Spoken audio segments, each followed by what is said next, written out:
নমস্কাৰ আজি 1 জুন অসমৰ লগতে ভাৰতৰ বিভিন্ন প্ৰান্তৰ পৰা সন্ধিয়াৰ কেইবাটাও খবৰ আহি পৰিছে এই মুহূৰ্তত জনাইছো এটা ব্ৰেকিং নিউজ কংগ্ৰেছৰ বিৰুদ্ধে সৰব হৈ পৰিছে মুখ্যমন্ত্ৰী হিমন্ত বিশ্ব শৰ্মা কংগ্ৰেছ বৰ্তমান সময়ত ইছলামিক চিন্তাধাৰাৰে চলি আছে এবাৰ অসমৰ মুখ্যমন্ত্ৰী হিমন্ত বিশ্ব শৰ্মাই কংগ্ৰেছৰ বিৰুদ্ধে মন্তব্য কৰি কৈছে যে বৰ্তমান কংগ্ৰেছ সম্পূৰ্ণৰূপে বাওপন্থী আৰু উগ্ৰ ইছলামিক চিন্তাধাৰাৰ লোকৰ গ্ৰাহত পৰিছে পৰৱৰ্তী খবৰ পুনৰাবৃত্তি হ'ব নেকি 2004 চনৰ নিৰ্বাচনৰ কিদৰে 2004 চনত পৰাজিত হৈছিল এক্সিট পোল 2004 চনত কেনেকৈ ক্ষমতাচ্যুত হৈছিল বিজেপি অটল বিহাৰী বাজপেয়ীৰ জনপ্ৰিয়তা কেনেকৈ হৈছিল ম্লান এক্সিট পোলৰ এতিয়া ব্যৱসায় আৰম্ভ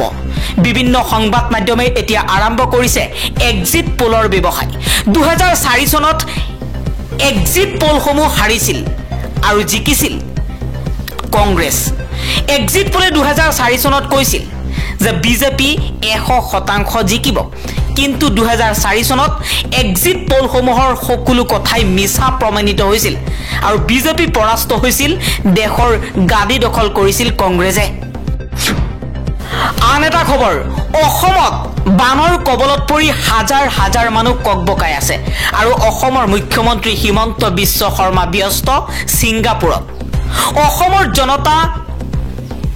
নাখাই মৰিবলগীয়া হৈছে আৰু হিমন্ত বিশ্ব শৰ্মাই আনন্দ উল্লাসত ছিংগাপুৰত ভ্ৰমণ কৰি আছে ইয়াই অসমৰ জনতাৰ প্ৰতি মৰম আৰু ভাল পোৱা নেকি হিমন্ত বিশ্ব শৰ্মাৰ নিৰ্বাচন আহিলেই ঘৰে ঘৰে গৈ নিৰ্বাচনী প্ৰচাৰ চলাইছিল হিমন্ত বিশ্ব শৰ্মাই আৰু কৈছিল যে অসমৰ জনতাৰ যেতিয়াই অসুবিধা হ'ব তেতিয়াই কাখত থাকিব হিমন্ত বিশ্ব শৰ্মা আজি হাজাৰ হাজাৰ মানুহ বানৰ কবলত পৰি ঘৰ এৰি শিবিৰত আশ্ৰয় শিবিৰ কৰি লৈছে নাখাই অনাহাৰে দিন কটাবলগীয়া হৈছে কিন্তু তাৰ পাছতো কানহাৰ নাই অসমৰ মুখ্যমন্ত্ৰীৰ পৰৱৰ্তী খবৰ 4 জুনত ঘোষণা হ'ব লোকসভা নিৰ্বাচনৰ ফলাফল বাক্সা আৰু তামুলপুৰত ড্ৰাই ডে ঘোষণা বুথ গণনা শেষ নোহোৱা পৰ্যন্ত ড্ৰাই ডে ঘোষণা বাক্সা নিৰ্বাচনী জিলা নিৰ্বাচনী বিষয়াৰ এই ঘোষণা সুৰা সেৱন বিক্ৰীৰ ক্ষেত্ৰত নিষেধাজ্ঞা জাৰি কৰা হৈছে আন এটা খবৰ ইণ্ডিয়া মিত্ৰজোঁটে 295 খনতকৈও অধিক আসনত জয়ী হ'ব ইণ্ডিয়াৰ বৈঠকৰ অন্তত কংগ্ৰেছৰ ৰাষ্ট্ৰীয় অধ্যক্ষ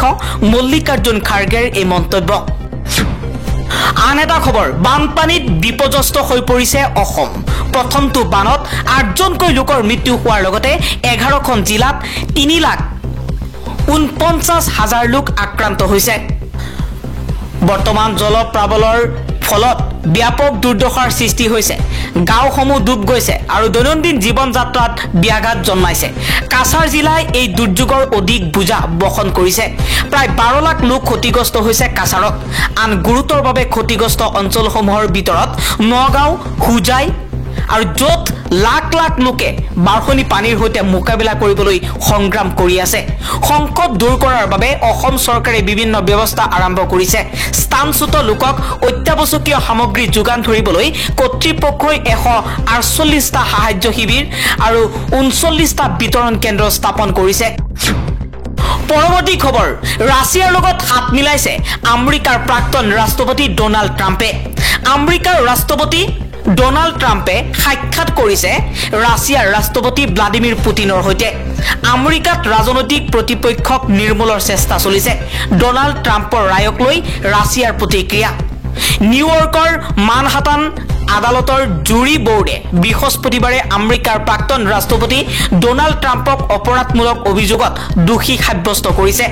11 জুলাইত এই গোচৰৰ আনুষ্ঠানিক ৰায় ঘোষণা কৰিব ন্যায়াধীশে আদালতত ট্ৰাম্পক দোষী সাব্যস্ত হোৱাৰ প্ৰতিক্ৰিয়া স্বৰূপে ৰাছিয়াই কয় যে তেওঁলোকে আমেৰিকাত ৰাজনৈতিক বিৰোধীক নিৰ্মূল কৰাৰ চেষ্টা চলাইছে 12জনীয়া জুৰি পেনেলে ট্ৰাম্পক অপৰাধমূলক গোচৰৰ 34টা গোচৰৰ সকলোবোৰতে দোষী সাব্যস্ত কৰে ইয়াৰ জৰিয়তে তেওঁ ইতিহাস গঢ়িছে কিয়নো ট্ৰাম্পেই হ'ল অপৰাধমূলক অপৰাধত দোষী সাব্যস্ত হোৱা প্ৰথমজন আমেৰিকাৰ প্ৰাক্তন ৰাষ্ট্ৰপতি আদালতৰ নথি অনুসৰি 2016 চনৰ ৰাষ্ট্ৰপতি নিৰ্বাচনৰ পূৰ্বে এই যৌন সম্পৰ্কৰ বিষয়ে মুখ বন্ধ কৰি ৰাখিবলৈ ট্ৰাম্পে অধিবক্তা মাইকেল কুহেনৰ জৰিয়তে পৰ্ণ তাৰকা